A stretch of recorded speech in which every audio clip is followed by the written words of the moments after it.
Bonjour à tous, aujourd'hui nous allons voir des exemples sur les pourcentages dans le chapitre sur une application sur les fonctions linéaires. Alors, on va essayer d'appliquer un pourcentage. Alors, on avait vu qu'une augmentation de P% est modélisée par une multiplication par 1 plus P sur 100. Alors, si jamais on augmente de 20%, ça veut dire qu'on doit multiplier par 1 plus 20 sur 100. 1 plus 20 sur 100. 20 sur 100, ça fait 0,20. Donc 1 plus 20 sur 100, on peut l'écrire 1 plus 0,20, qui nous fait donc 1,20.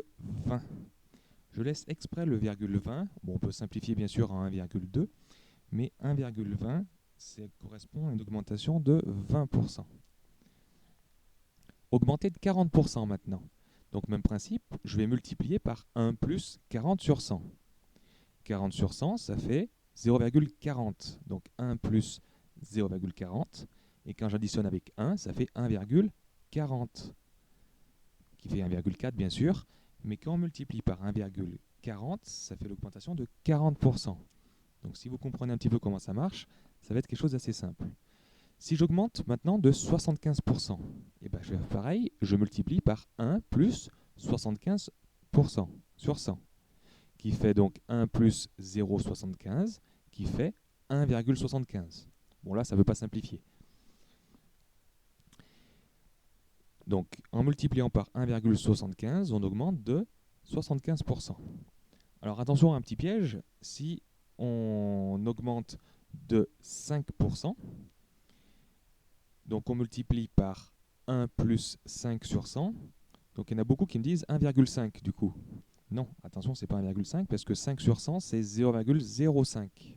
Donc 1 plus 0,05 qui fait 1,05. Donc voilà, donc ça a l'air d'être assez simple pour l'augmentation, mais attention, pour la réduction, ça sera un tout petit peu plus dur. Donc on ne peut pas le simplifier, bien sûr.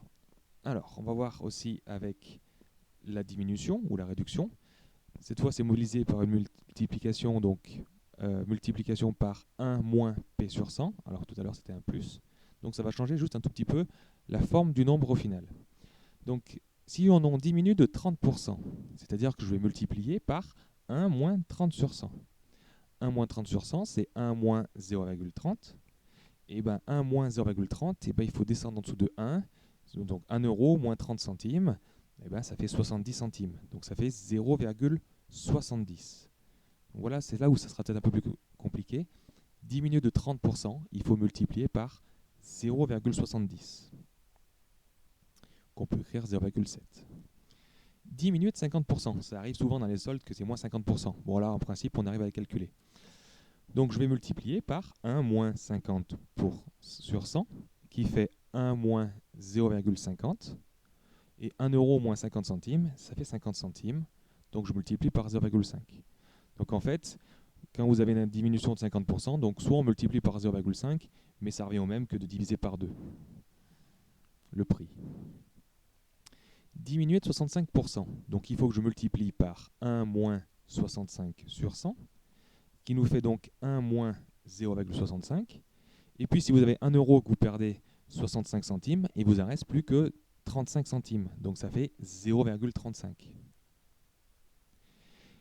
Et si on veut diminuer un prix de 5%, ça peut arriver, hein, des remises de 5%, donc je multiplie par 1 moins 5 sur 100, qui fait 1 moins 0,05. Donc si vous achetez quelque chose à 1 euro et que vous dépensez 5 centimes, donc il vous reste 95 centimes.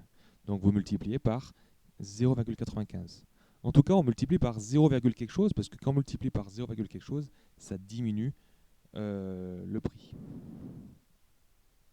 Donc on va faire maintenant à l'inverse du coup, essayer de voir dans l'autre sens, si jamais on multiplie par quelque chose, qu'est-ce que ça fait comme réduction?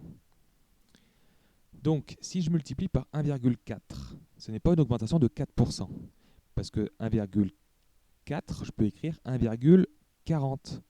Donc ça doit être 1 plus quoi? Donc ça va nous faire une augmentation de 40%. Si je multiplie par 0,8, alors là c'est là un peu plus compliqué. 0,8, il faut que je regarde qu'est-ce qui manque pour aller jusqu'à 1. Parce que l'augmentation, c'est 1 moins le pourcentage. Donc 0,8 c'est 0,80.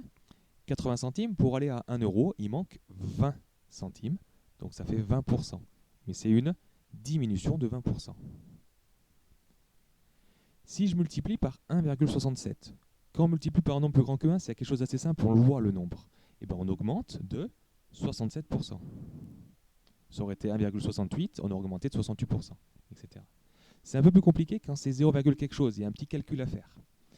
Si je multiplie par 0,84, eh ben, il faut que je regarde de 0,84 pour aller jusqu'à 1, qu'est-ce qui manque?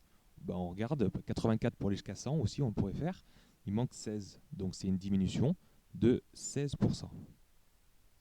Tiens, si on multiplie par 2 maintenant, alors c'est un cas un peu particulier, quand on multiplie par 2 le prix, eh ben, c'est 1 plus quoi qui fait 1? Ben, c'est 100 sur 100. Donc 100 sur 100 fait 1, 1 plus 1 ça fait 2, donc c'est une augmentation de 100%. Ça arrive. Et puis des fois, on parle même d'augmentation de 200%, c'est-à-dire multiplié par 3, etc. Si je multiplie par 0,96, donc on diminue le prix bien sûr, mais on diminue, donc on regarde de 0,96 pour aller jusqu'à 1, il manque 0,4. Donc ça nous fait 4%, une diminution de 4%. Voilà. On va faire un exemple maintenant avec un dernier exemple.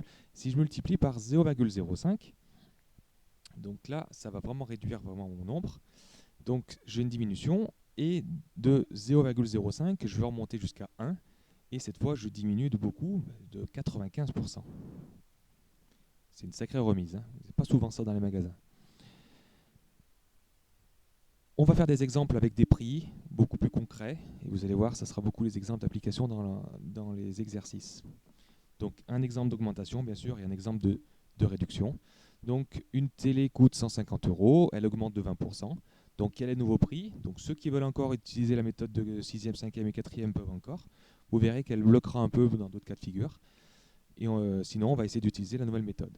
Donc augmenter de 20%, c'est ce qu'on a vu, c'est qu'on multiplie par 1,20, 1,2. Donc le prix de 150 €, je vais le multiplier par 1,2, ça fait 180. J'ai directement mon nouveau prix. Le nouveau prix est à présent de 180 €. Donc on n'aime pas trop les augmentations, on préfère les réductions. Donc on va faire un exemple avec les réductions. Donc une écharpe coûte 30 € pendant les soldes, elle diminue de 40%. Donc en général, quand je fais le chapitre, les soldes attaquent dans pas bien longtemps. Donc quel est son nouveau prix? Donc diminuer de 40%, ça revient à multiplier par 0,60, 0,6, parce qu'on doit faire 1 moins 40 sur 100. Donc 30 €, je vais multiplier par 0,6 et j'arrive à 18. Du coup, mon nouveau prix, donc l'écharpe qui est en solde, coûte à présent 18 €.